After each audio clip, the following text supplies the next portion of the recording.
Hello students, welcome to our channel Mathrix. ষষ্ঠ শ্রেণীর ছাত্রছাত্রী বন্ধুরা, তোমাদেরকে যে আমি ইংরেজির বইতে তোমাদের লেসন 3 করিয়েছিলাম, দ্য রেইনবো। তোমাদের রেইনবোর ওয়ার্ড মিনিং সহ আমি লাইন বাই লাইন কিন্তু বুঝিয়ে দিয়েছিলাম।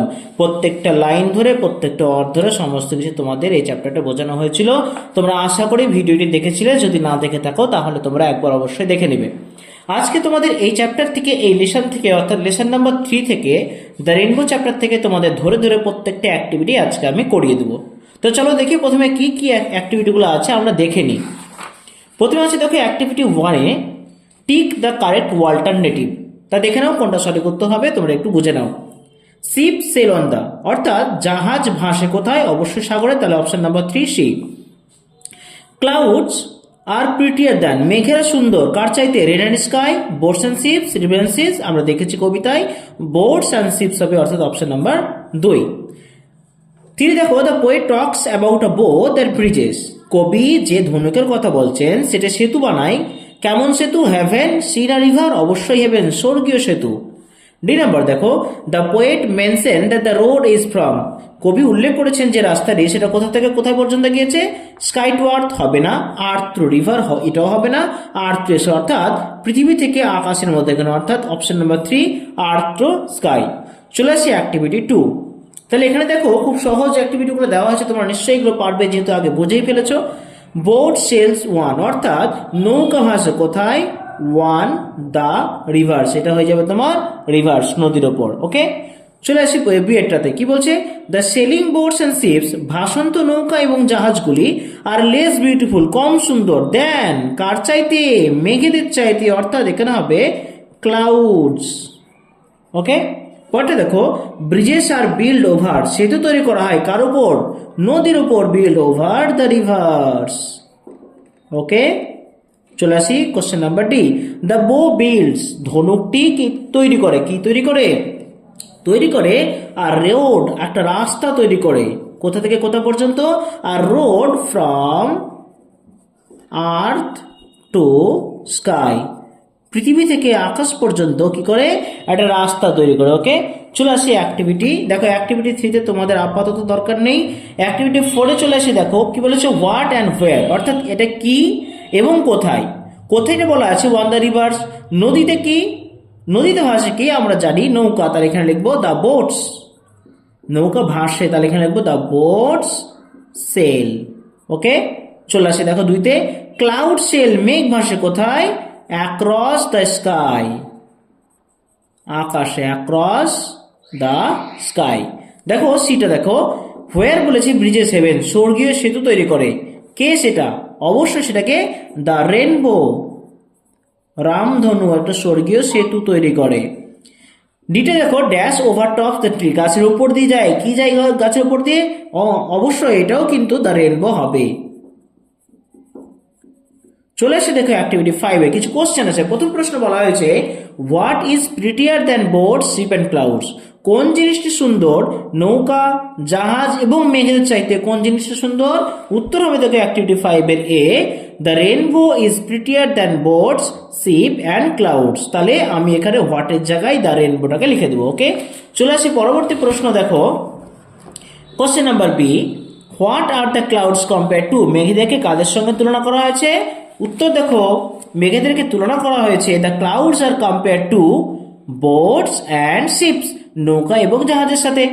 চলে আসি পরের প্রশ্ন। দেখো see how do you think the rainbow builds a road from the earth to the sky, অর্থাৎ কিভাবে তুমি বুঝতে পারো যে রেনবো রাস্তা তৈরি করে পৃথিবী থেকে আকাশের মাঝে? আমরা কখন বুঝতে পারি? যখন দেখি সেটা গাছের উপর দিয়ে গেছে, রাউন্ড হয়ে গেছে, তাই না? তাহলে আমাকে লিখতে হবে when the rainbow overtops the trees, I think the rainbow builds a road from the earth to the sky. চলে আসি পরের কোশ্চেন, কোশ্চেন নাম্বার ডি।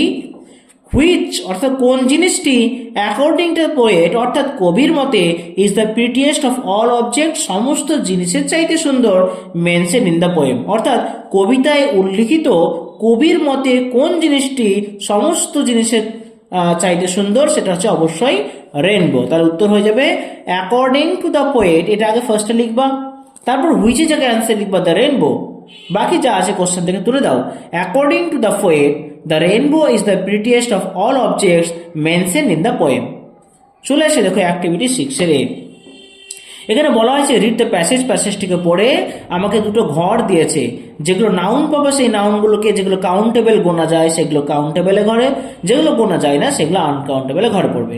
তাহলে এখানে দেখো স্ট্যান্ডিং অন দ্য সি শোর, সমুদ্র উপকূল গোনা যায়, তাই এটা পড়বে কোথায়? এটা পড়ে যাবে, দেখো আমি এখান থেকে লিখে রেখেছি, পুরো প্যাসেজটা পড়ে নাও। Standing on the sea shore, the four friends, এখানে ফোর ফ্রেন্ডস একটা noun, watching the night sky, sky noun, they looked at the stars in wonder, they felt the soothing breeze, breeze একটা noun, and heard the waves, waves একটা noun, roaring in the deep sea, sea একটা noun। তাহলে কোনগুলো countable আর কোনগুলো uncountable হলো দেখে নাও। কাউন্টেবলের মধ্যে পড়বে সিশোর, ফ্রেন্ডস, স্টার্স, ওয়েভস এবং সি। আনকাউন্টেবলের মধ্যে পড়বে ব্রিজ, ব্রিজ মানে হালকা বাতাসকে ব্রিজ বলা হয়, যেহেতু বাতাস দেখা যায় না, গোনা যায় না, তাই ব্রিজ হবে আনকাউন্টেবল। ওকে, চলে আসি পরের অ্যাক্টিভিটিতে। দেখো অ্যাক্টিভিটি 6 এর এ বলা হয়েছে circle the collective nouns and underline the abstract nouns. গোল করো, কালেকটিভ নাউনকে গোল করতে বলেছে এবং আন্ডারলাইন করতে বলেছে অ্যাবস্ট্রাক্ট নাউনকে। ভেবে দেখো, the fleet move across the sky, across the ocean. Fleet মানে হচ্ছে জাহাজের দল, তাহলে ফ্লিট হচ্ছে কালেকটিভ নাউন আর কালেকটিভকে করতে বলেছে গোল, তার মানে এটাকে আমরা পুরোপুরি গোল করে দেবো। Is it clear? চলে আসি বিতে, honest is the best policy. দেখো অনেস্ট হচ্ছে একটা নাউন, আর সেটা কি নাউন? Abstract noun. অনেস্টিকে দেবো আন্ডারলাইন। আর troop came marching one, troop হচ্ছে কালেকটিভ, তাহলে একে দেবো সার্কেল। 4 দেখো the old man is known for his wisdom, wisdom মানে জ্ঞান, জ্ঞান হচ্ছে অ্যাবস্ট্রাক্ট নাউন, তাই উইজডমকে দিব আন্ডারলাইন। চলে আসি অ্যাক্টিভিটি 6 এর C. Fill in the blanks with correct form of the given, সঠিক ভার্ব দিয়ে পূরণ করো। She dash singing a song, দেখো এখানে কন্টিনিউয়াস ফর্ম দেওয়া আছে, সি সিঙ্গুলার, তাহলে বি ভার্ব হবে is, she is singing a song. My father dash is work last night, গত রাত্রির কথা বলেছে, দেখো তার মানে পাস্ট, তাহলে ডু এর পাস্ট হয়ে যাবে did. My father did his work last night. 3 নম্বর দেখো they dash to the playground, go বলা হয়েছে, তার মানে তারা প্রত্যেকদিন খেলতে যাওয়া, প্রেজেন্ট টেন্সে কথা বলা হয়েছে, তাহলে গো হবে, গোটা চেঞ্জ হবে না যেহেতু দে হচ্ছে প্লুরাল, তাহলে গোটা গোই থাকবে। 4 নম্বর the football match dash seen by many people, be verb বসাতে বলেছে, তাহলে ফুটবল ম্যাচ অনেকজন দেখেছে, তাহলে তুমি এখানে ওয়াজ বসাতে পারো যেহেতু এটা singular form, was seen by many people. এটা তোমরা ইজও বসাতে পারো, ওকে, কোনো সমস্যা হবে না। অ্যাক্টিভিটি 7 এ দেখো কিছু অপশন দিয়েছে, বলেছে feel in the blanks with appropriate words from the help box. এই হেল্প বক্স থেকে সঠিক শব্দটা নিয়ে তোমাকে ফিল করতে হবে। She has a dash blue skirt, তার একটি নীল রঙের স্কার্ট রয়েছে, কেমন সেই স্কার্টটা? অবশ্যই সুন্দর, তার মানে প্রিটি, প্রথম ড্যাশে বসে যাবে pretty. Dash help us to cross river, নদী ক্রস করতে কি সাহায্য করে? অবশ্যই কি ব্রিজ, তাহলে এখানে লেখো bridges, bridges help us to cross the rivers. 3 নম্বর দেখো ships dash across the ocean, জাহাজ সাগরে কি করে? ভাসে, মানে এটা সেল, তাহলে এখানে লিখে দেবা ships sail, ships sail across the ocean. 4 number দেখো উই মাস্ট প্ল্যান্ট ট্রিজ, আমাদের গাছ লাগানো প্রয়োজন, টু সেভ আওয়ার, আমাদের রক্ষা করতে, কি রক্ষা করতে? আমাদের পৃথিবীকে, মানে আর্থ, শেষেরটা হবে earth. We must plant trees to save our earth. চলে আসে অ্যাক্টিভিটি 7 এর বি, কিছু দেখো মিনিংফুল সেন্টেন্স তোমাকে নিজের মতো করে তৈরি করতে বলেছে। চলো নিজের মতো করে একটু তৈরি করে দিই খুব সহজভাবে, তোমরা এখানে দেখে যাও, তোমাদের মুখস্থ করতে বা বুঝতে কোনো রকম অসুবিধা কিন্তু তোমাদের হবে না। দেখো এখানে লিখে রেখেছি, দেখো প্রথমে দেওয়া আছে বিল্ড, বিল্ড মানে তৈরি করা, লিখে দাও তারান্নাজ বিল্ডস আ হাউস, অর্থাৎ তারান্নাজ বাড়ি তৈরি করে। অ্যাক্রস, অ্যাক্রস মানে আড়াআড়ি, ঠিক আছে, এই যে যদি একটা রাস্তা হয় তাহলে আড়াআড়ি এই পার থেকে ওপার করা, এটাকে বলে অ্যাক্রস। লিখে দাও আরনা ওয়াকস অ্যাক্রস দ্য রোড, অর্থাৎ আরনা রাস্তার আড়াআড়ি হাঁটে। 3 নম্বর ব্রিজ, ব্রিজ মানে সেতু, the bridge helps to cross the river, bridge সাহায্য করে নদী ক্রস করতে। ওকে, চলো তারপর একটা শেষেরটা আছে রোড, রোড মানে রাস্তা, the road is long and foggy, রাস্তাটি ছিল লম্বা এবং কুয়াশাচ্ছন্ন। তাহলে তোমাদের এই চ্যাপ্টার থেকে লেসন নাম্বার 3 থেকে অর্থাৎ রেনবো থেকে তোমাদের সমস্ত অ্যাক্টিভিটি আমি কিন্তু দেখিয়ে দিলাম। ওকে, তাহলে তোমাদের কি হবে? সুবিধা হবে, তোমরা আশা করি এগুলো বুঝতে পেরেছো। অবশ্যই ভালো লাগলে লাইক এবং শেয়ার, সঙ্গে সাবস্ক্রাইব করতে ভুলবে না।